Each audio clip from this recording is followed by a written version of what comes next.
There we go. So far we've seen examples of equations of x, y, and z. And so we've seen two different instances. What kinds of things have we seen in a single equation of x, y, and z? Does anybody think of an example of that? Lines and planes.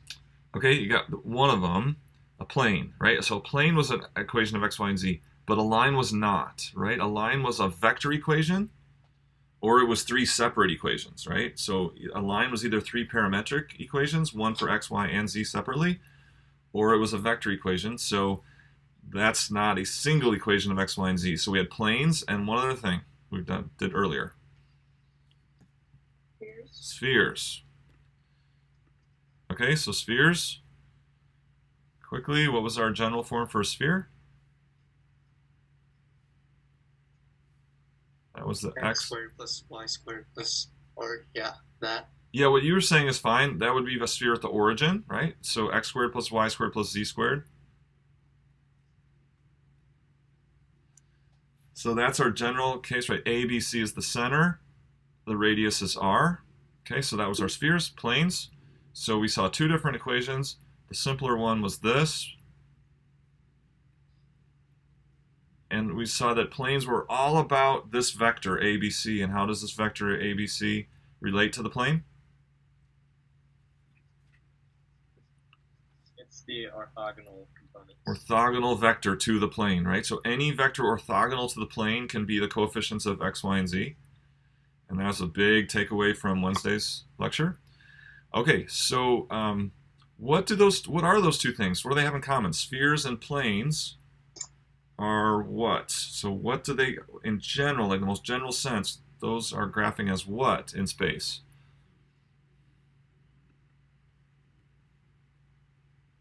Is it surfaces? Good. So it's like a two-dimensional sheet, right? It can be curved, it can be flat. Those are called surfaces, right? So equations of x, y, and z. So I should have written a single equation. A single equation of x, y, and z expresses all ordered triples in R3 that form a surface in space. So this is how we know that we have a surface. If it's a single equation of x, y, and z. So I'm emphasizing this because this is a troubling sticking point for lots of students I've noticed in the past. If it's not a single equation of x, y, and z in space, then for our purposes right now, it's something other than a surface. Maybe that's a line, right? So what a line is not a single equation of x, y, and z. It's either like this vector equation,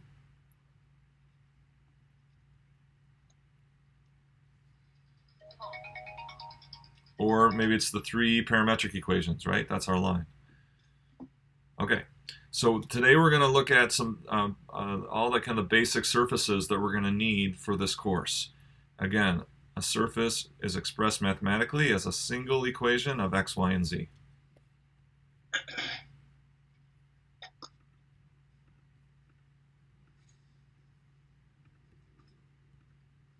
Okay, so let's talk about ellipsoids. So far we have spheres and planes. So ellipsoids are a kind of a morphed sphere, right? So it starts as a sphere, so I've got the sphere equation here. And I'm going to take the sphere equation, I'm going to divide by r squared. And then I'm going to allow for, instead of the same radius, so now it's like the radius, this radius for x, this radius for y, this radius for z. In a sphere, that's all the same. Now I'm going to allow for that radius to vary in the different directions, x, y, and z. So now it's kind of like I have an x radius and a y radius and a z radius. Okay, and that's when we get an ellipsoid. So think of a sphere. All the different ways you could stretch and smush that sphere by changing the radii in different axes is an ellipsoid. So, you know, you could get like a rugby ball.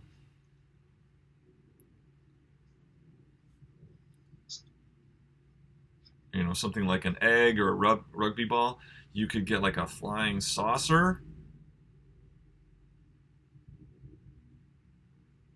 like that. You could get like a pill shape, like a long pill shape like this. So any combination of messing with the 3 radii, it gives you kind of all kinds of these like morphed spheres. Okay. And I think, I think like a rugby ball is like the most common association, but you can get shapes much different than a rugby ball by varying the different radii in different ways. So don't think that ellipsoid is always just like an egg or a rugby ball or something like that. That's kind of just like changing one radius a little bit. So, but we got 3 radius we could switch, and we got lots of combinations of that, which makes all kinds of different shapes that you could get. All right. Okay, so let's look at this one. So we want to get this into this form. So we're going to start by getting this x term into this form. We want to get it x minus 3 over something. So what would it be? Over what squared would be 4 times. So 4 times that thing is the same as over what squared? 1/2 squared. 1/2 squared, right? So it's like, this is like over 1/4, right? So this is like x minus 3 over 1/4. And then that 1/4 is 1/2 squared. And then this would be 3 squared. And then z would be 1 squared. So let's make a little sketch of this. So what's the center of our ellipsoid here?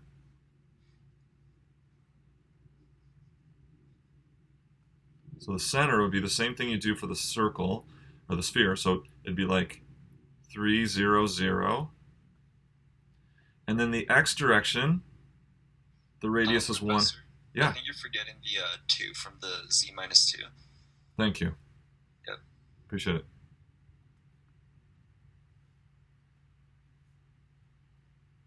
So that changes our center. What's our center then? 302. 302. So out 3 towards you, and then up 2. So now here's the center, right? Okay, so the x direction, we've got a very small radius, 1/2. In the y direction, much bigger radius, 3. Like that. And the z direction radius is 1, so just twice as big as the x radius. So you can see z radius 1, x radius 1/2, y radius much bigger, 3.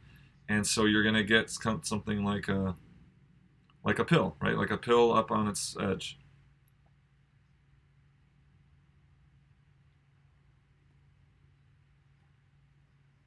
Something like that. I don't want to draw the horizontal circle, it's going to ruin it. But you can imagine that that's like, it's flatter, this way than it is. It's flatter in the x direction than it is tall. Okay? Where is the x-axis lying? Same place as always, coming out at you. We'll always draw R3 this way. Is it negative? Is it 3? Just 3 as your x? Yep. So this equation of a sphere for the center ABC. Remember that?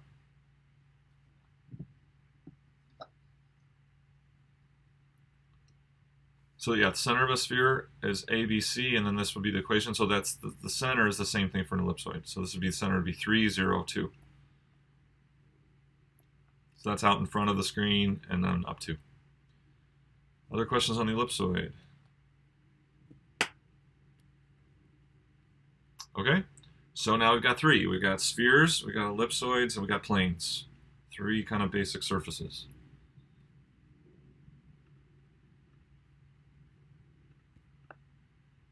Okay, so when it comes to just any surface, we don't really have like maybe a form for it. What we can do is we can kind of build the surface little by little by doing what's called forming traces. Traces are curves that lie on the surface. If you have enough of those curves, it kind of forms a net, and you can see the surface very quickly if you have a net of traces. Okay, so how do we do traces? So by setting one of x, y, or z to different constants, the remaining equation of two variables creates curves in space, traces that form a skeletal structure of the surface. Okay, so you're going to pick either x, y, or z, and then set that to several constants, and that will give you some curves that lie on the surface called traces. And then by observing enough traces all at once, we can kind of start to get an image of the surface. Okay, so to draw traces, you have to have a mastery of the basic curves in R2. So let's just review those quickly. Parabolas are where you have a linear term and a quadratic term. So U and V can be any two of x, y, and z, right? So U and V could be x and y, could be y and z, okay? And so if you have one of your variables, x, y, or z, is linear and the other is quadratic, that's a parabola. Okay, circles. Circles are like spheres, but with just two dimensions. Again, U and V could be any values or any variables x, y, or z. Ellipses are like our ellipsoid, but two-dimensional. Hyperbolas, we won't see many hyperbolas. I'll try to keep all the problems that we do in this course. You won't see too many hyperbolas. And then finally, lines are where you have two variables are linear. Okay, now notice on every one of these variables u and v, I put minus a and minus b. So what does that do? What's the role of the minus a and minus b? Does that help identify the origin of the shape? Okay, so with circles or spheres, it's an origin of the shape. But is it so does the a and the minus a and the minus b, does it stretch it? Does it rotate it? Does it move it? What would it do? Moves it. It moves it, right? This is translation, okay? It moves it, and it moves it a units in the positive u direction and b units in the positive v direction, whatever x and y those are, or x, y, or z. So that's what we saw with like a sphere, right? Like, so if you have x minus a, this is x minus 2, it moved that thing positive 2 units in the x direction. And if it's v plus 8, it's going to move it, y plus 8, it's going to move it negative 8 units in the y direction, or 8 units in the negative y direction. Okay, so all of these things can be translated, right? So parabolas, circles, ellipses, etc., can be translated by this mathematical inclusion to the equation.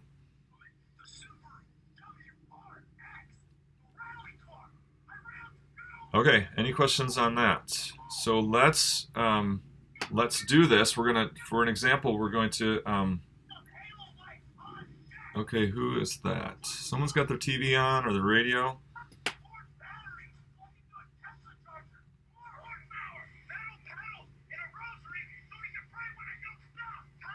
Is that David? No, I'm muted. Sorry, usually I can see who's making noise. The only person I see that's unmuted besides me right now is Alexander. Okay. Hopefully, okay, maybe that got his attention. All right, cool. So we're gonna do this. We're gonna have an equation, a single equation of x and y and z that we're not familiar with, and we're gonna build the traces to see what it is. Okay, here we go.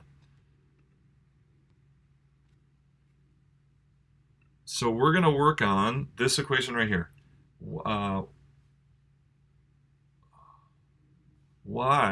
Z equals x squared plus y squared. So that's a single equation of x, y, and z, right? So we know this is going to be some surface in space. Does it fit the bill for any that we know so far? Is it a plane, a sphere, or an ellipsoid? No, it doesn't fit the bill, right? So planes have all linear terms. Circles and ellipsoids, we know what that is. The circles and ellipsoids have all quadratic terms and are all added on the same side. Okay? This is neither that. So this, we have a single linear term equal to the sum of quadratic terms. This is a new animal, right? We have not seen this before. So we're going to do this thing with traces. So what we're going to do first is we're going to let x take on some different values, constant values, and see what curves in space we get. Okay, so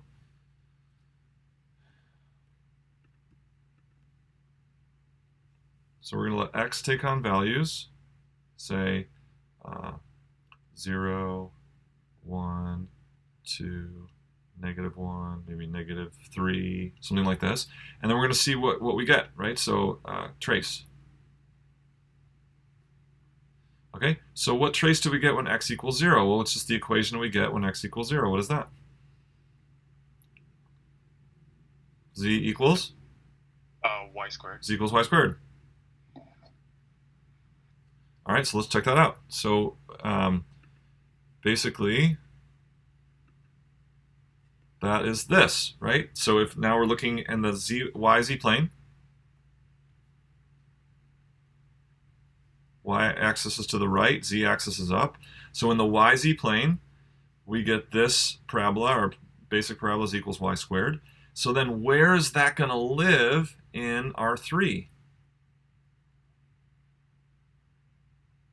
We got that trace, z equals y squared, from x being 0. So we're restricting R3 to x equals 0, and when we restrict R3 to x equals 0, we get this trace of the surface, z equals y squared.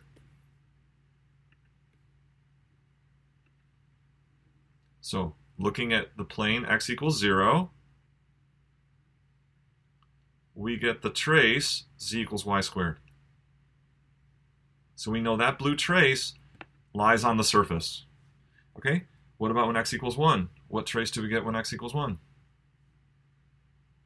Z equals 1 plus y squared? I'm going to do it this way because we're more used to throwing the constant at the end. How about that? Is that okay? All right, so what's that? Z equals y squared plus 1. Well, that's just this parabola shifted up 1. And where's that going to live in R3?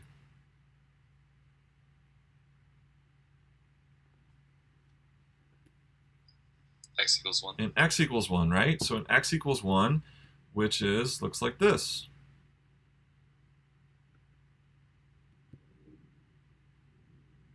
Come on. So now, there's the parabola z equals y squared plus 1. It's going to be a trace of the surface at x equals 1. See that? So there's the plane x equals 1. And that trace z equals y squared plus 1 is going to live in that plane. Okay? So now in the plane x equals 2, what trace will we get in the plane x equals 2? Z equals y squared plus 4. Good. So now this thing is going to jump up to have a vertex of 4, and that'll be in the plane x equals 2. Let's take a look at that.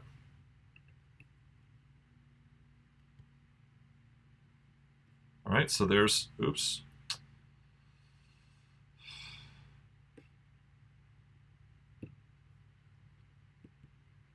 All right, so there is x equals 2. The x equals 2 plane is the gray plane. And in that plane, we got the curve, the trace, z equals y squared plus 4.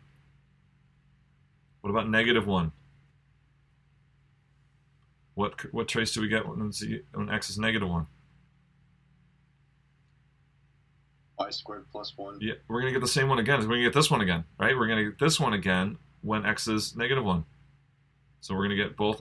That trace will occur both in the x equals 1 plane and the x equals -1 plane. What about -3? Z equals y squared 9. plus 9. So let's take a look at those two.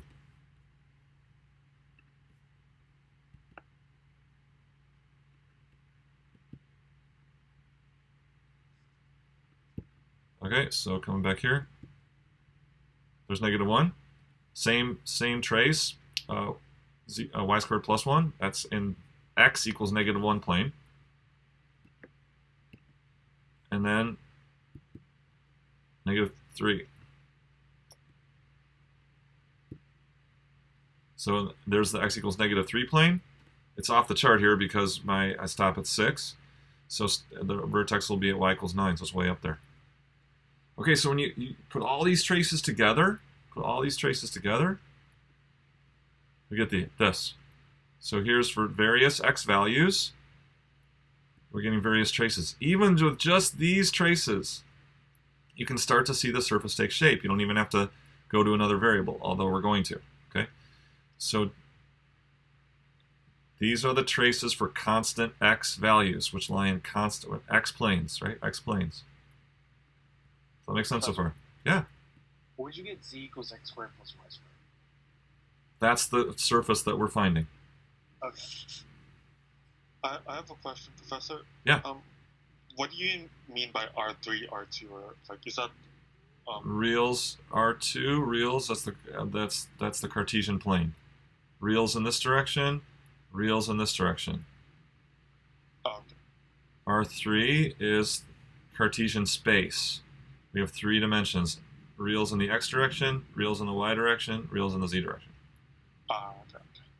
Thank you. Yeah, thank you.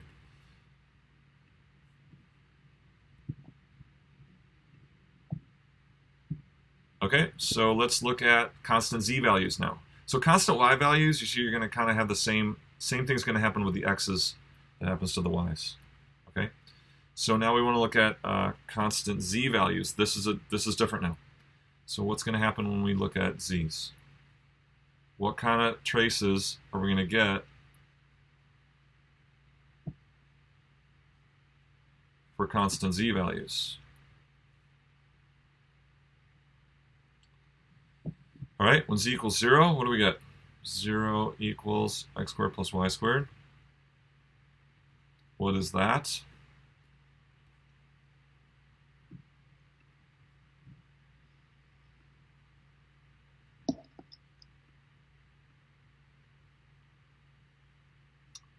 Well, that's just the point 0, 0, okay? That's just the point 0, 0. What about when z equals 1? So I'm going to get x squared plus y squared equals 1.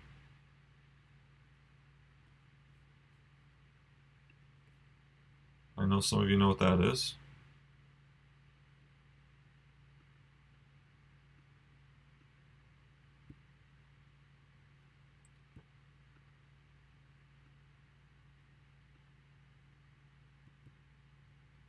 Maybe if I can get there.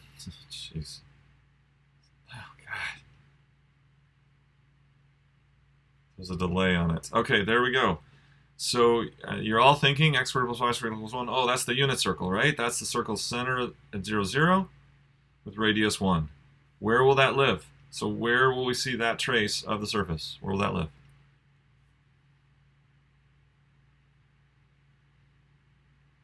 Is anybody still with me? Yeah. Where will... Of the XY plane. So yeah, so now we're drawing our traces parallel to the xy plane.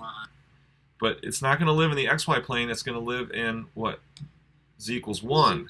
That's where we got this equation from. We got this equation from z being 1. So that's not quite the xy plane, but instead?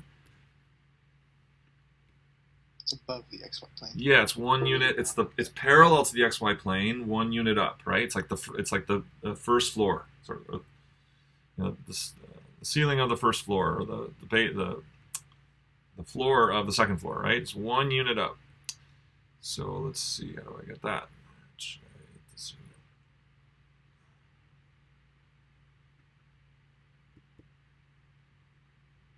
Should be showing. Oh yeah, so there we go. All right. So here we go. That's at z equals 1. We get the circle x squared plus the unit circle x squared plus y squared equals 1 in the plane z equals 1.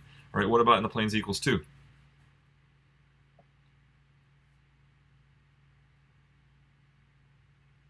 It'll be a circle with radius 2. Close. Not quite. Radical 2. Radical 2, right? Because this 2 is now the r squared, right? That 2 is the r squared.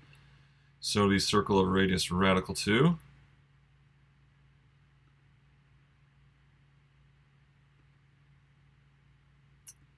Well, stop. There it is. Okay, radical 2, 1.4 something. So there's the circle of radius radical 2, and that lives in the plane z equals 2. What about -1 and -3? Would it be x squared plus y squared equals 1? Well, x squared plus y squared equals -3. Oh. What about that? How does that graph?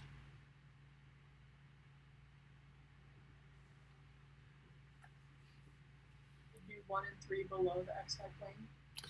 Okay, so this would be at -3 below the xy plane, but what's going to graph at -3 below the xy plane? So look, I'm squaring an x and I'm squaring a y and adding them, and I'm going to get -3. Wouldn't it be an irrational number? Yeah. Maybe imaginary. Yeah. So we're in R3, right? We're in reals, right? We're only talking about real numbers here. Therefore, There's no solution. nothing, right? Nothing. There's nothing. There's no x and y points that can the sum of their squares give us -3. So what does that mean? That means at -3, the surface doesn't live there. It's not gonna. It doesn't exist there, right? It doesn't exist because this trace doesn't exist. So this thing only works for z positive or 0. And we kind of saw that before with the other traces. Okay, so then the circle traces for different z levels look like this. So those are the different z values. And then the radius ends up being the square root of z, right? The radius is the square root of z. And so if I put all the traces together, no, not that. So it's like there's no basement.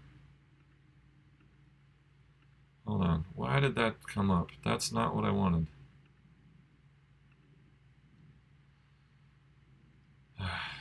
Okay, there and there. There we go.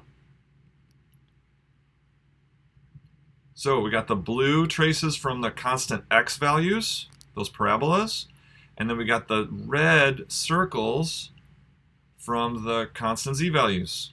But this thing does not live for z less than 0. It has like a vertex at the origin.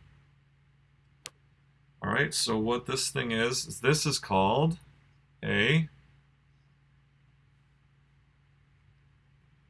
paraboloid, because it's basically a three-dimensional parabola, right? It's a parabolic surface. Okay, it's a three-dimensional parabola, which we call a paraboloid. Notice the form of the equation. A linear, either x, y, or z linear, equals the sum of the squares of the other two variables. That's the form of a paraboloid. Questions on that? So we just learned two things. We got an example of using traces to get a vision for the surface. And then we also now learned a new kind of surface that we have to know, which are paraboloids. So let's do some more examples of paraboloids here. Any questions on the trace method or the screen? For my understanding, if I choose constant values for only the variable z, then it only works for z if z is equal to or greater than 0. Right. Ground floor up, it's a building from the ground floor up and no basements. Yeah, I guess you could think that, sure. Yep, because there's negative z values will not give any points that in the real numbers. Therefore, negative z value, the surface doesn't live here in negative z territory. Oh. Positive z values give us valid points. So we have points up here in positive z territory. Because now I want to show you the actual surface. So there's the actual paraboloid. It's the surface. It's all of them, not just the net of. And this just keeps getting bigger and bigger, right? The circles keep getting wider, kind of by a square root profile. And then the vertical profile is a parabola. And that just keeps getting larger and taller and wider according to parabolas and circles. I just want to re-clarify. So there's no like negative z values or x. Well, there's no negative z values, but there are negative x and y values. So can you see that in the picture? Yes. Yep. Because you can put negative x's in and you're fine, right? And negative y's, you're fine here. And then that shows up in the picture, right? We got part of this paraboloid is in front of the yz plane, and part of it's behind the yz plane.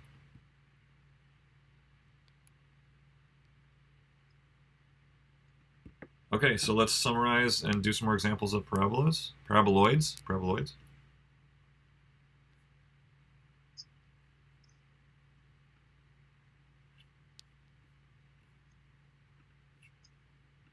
So parabolas. So this z equals x squared plus y squared, this serves as our reference, actually our reference paraboloid. We're going to do all kinds of transformations on this to get lots and lots of paraboloids.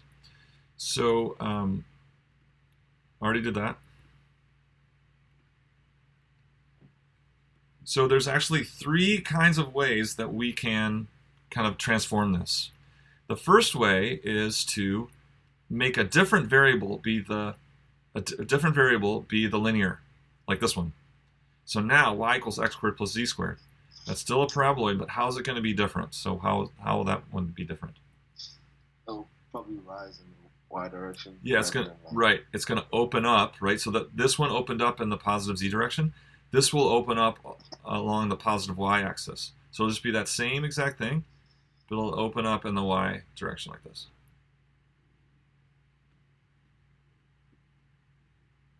Okay.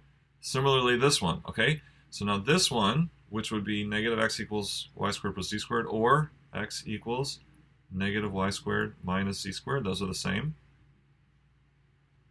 Which direction is this going to open? Down. Down. What do you think? Going to open down like this? Yeah. Negative x equals y squared plus z squared. It'll open up at the back of x, like backwards. Like Yeah, it's going to open in the negative x direction.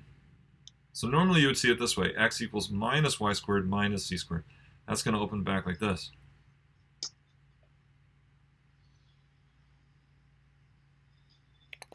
So I'm going to do that better.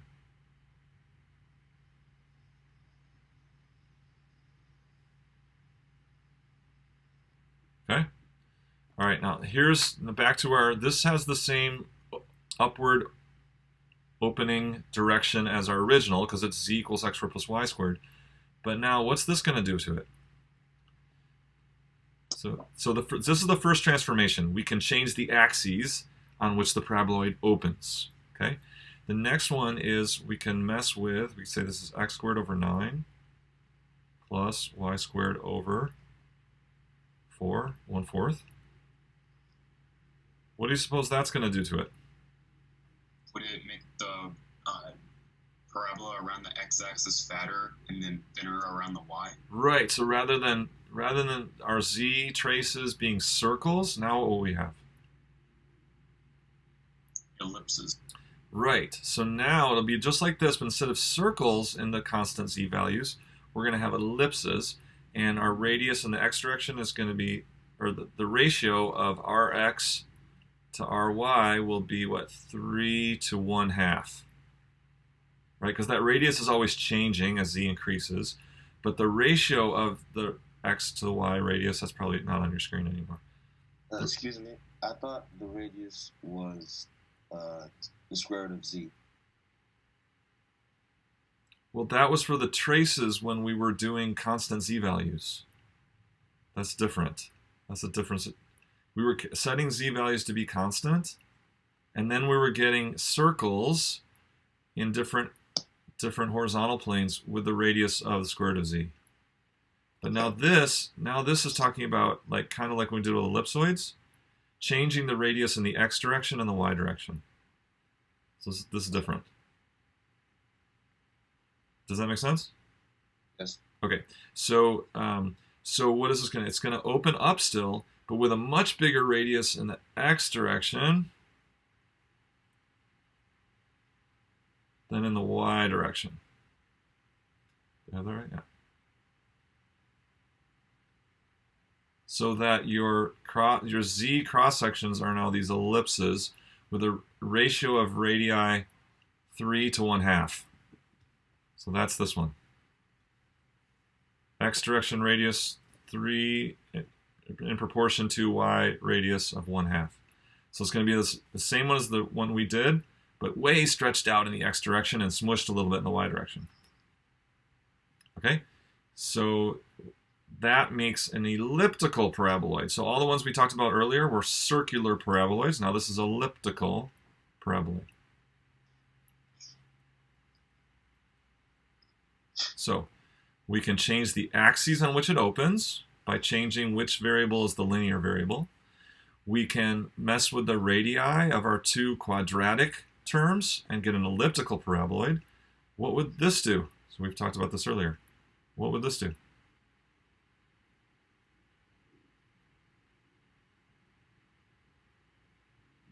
Change the center. Change the center, right. So now this is translation. We said that x. And so which direction did this one open? What direction will that paraboloid open?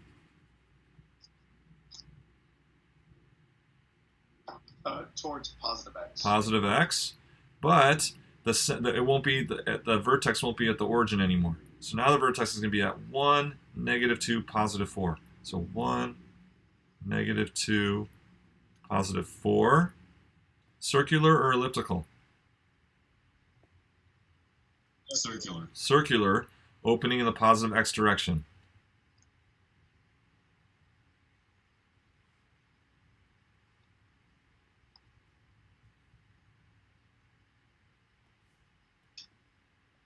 So new vertex. So it's like moved, right? Translated. That was translation. When you subtract or add to either the variables, that moves it around. So we move the vertex to 1, -2, 4, and that opens in the positive x direction because our linear term is x.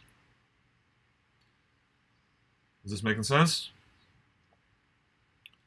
All right. So then the last one kind of puts it all together. So as I'm erasing, you try to figure this out. What direction does it open? Where's the vertex? And is it elliptical or paraboloid? And how so? Okay, so you work on that one for a moment there.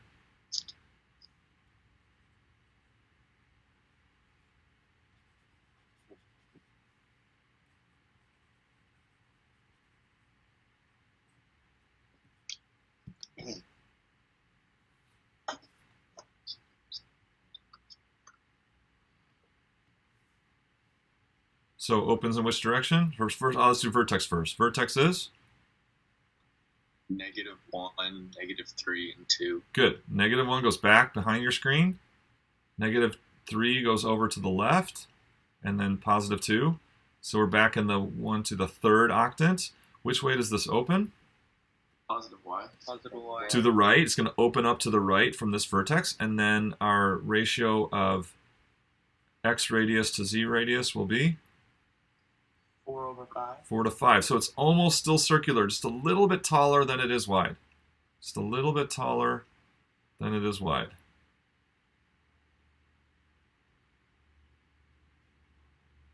So if the y were to be negative, then it'll open to the negative y?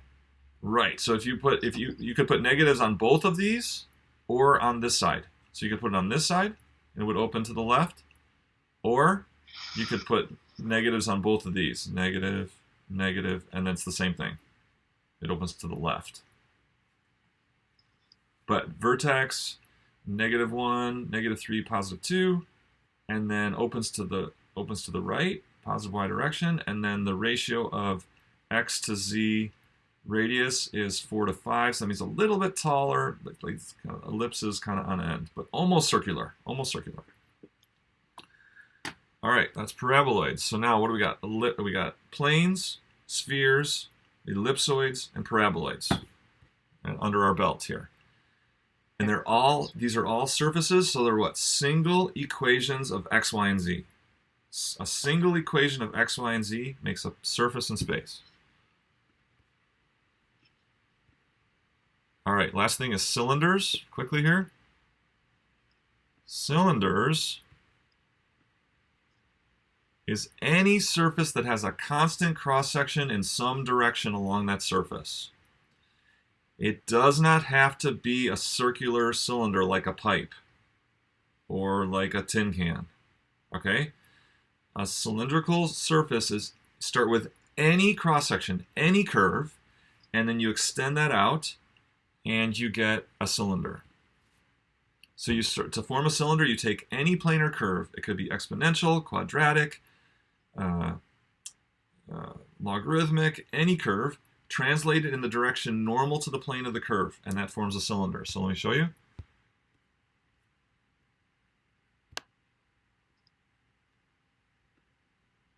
All right, so here is z equals cosine x in the plane, in some negative y plane. So this is like, a trace. So maybe this is, I don't know, y equals -5. And so in the plane of y equals -5, I'm showing z equals cosine x. So by taking that curve and sweeping it in the y direction, I form a cylinder. That yellow surface is called a cylinder. This is a sinusoidal cylinder, but it's a cylinder. And what's its equation? Z equals cosine of x, because it's that same curve for any y. Y is anything. It's not in the equation, so it takes on all values. If y is not in the equation, we consider all y's. And for every y, you get the same blue curve, z equals cosine x. So the easiest way to make a cylinder is an equation of two variables, x, y, or z. And it'll be parallel to the missing variable, right? It'll be parallel to the missing variable. Another example?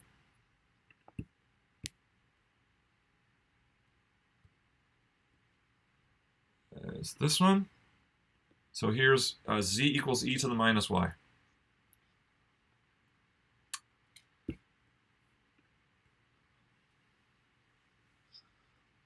So this is z equals e to the minus y. That's a cylinder because x is missing, right? It's a single equation of two variables. X is missing, and we form that cylinder by taking that trace and sweeping it in the x direction.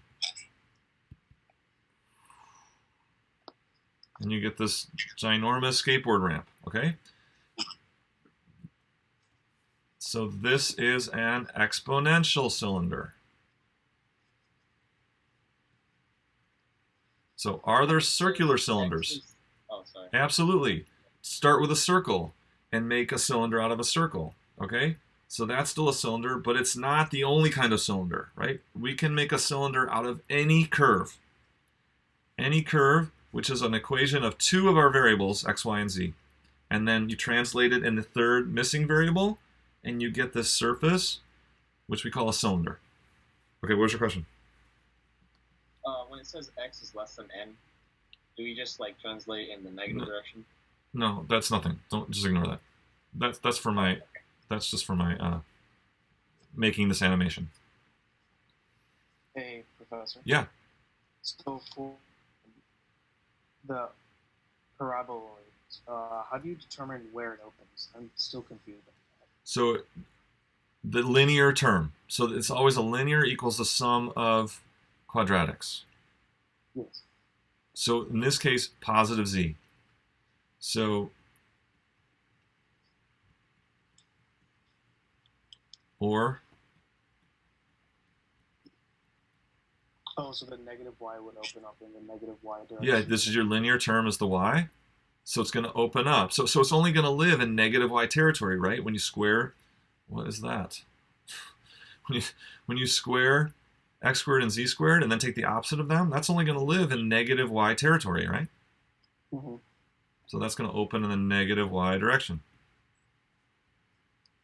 Is that better? Yes. Okay.